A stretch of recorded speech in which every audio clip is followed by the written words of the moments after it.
एक गांव में एक ईमानदार लकड़हारा रहता था। वह रोज जंगल में जाकर पेड़ काटता और लकड़ियां बेचकर अपनी रोजी रोटी चलाता था।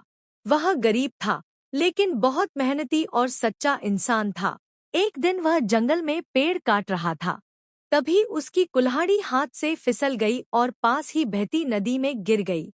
लकड़हारा बहुत परेशान हुआ, क्योंकि उसके पास दूसरी कुल्हाड़ी नहीं थी और वही उसके जीवन का एकमात्र सहारा थी। वह नदी किनारे बैठकर रोने लगा। तभी अचानक नदी से एक देवता प्रकट हुए।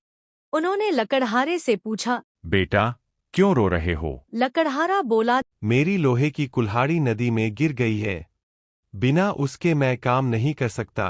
देवता मुस्कुराए और नदी में डुबकी लगाकर एक सोने की कुल्हाड़ी लेकर आए। उन्होंने पूछा, क्या यह तुम्हारी कुल्हाड़ी है? लकड़हारा बोला, नहीं महाराज, यह मेरी नहीं है। देवता ने चांदी की कुल्हाड़ी निकाली और पूछा।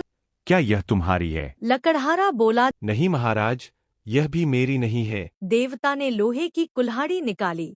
लकड़हारा खुश होकर बोला, हाँ महाराज, यही मेरी कुल्हाड़ी है।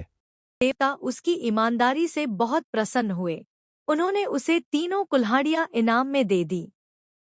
लकड़हारा बहुत खुश हुआ और धन्यवाद कहकर घर लौट आया। ईमानदारी का फल हमेशा मीठा होता है।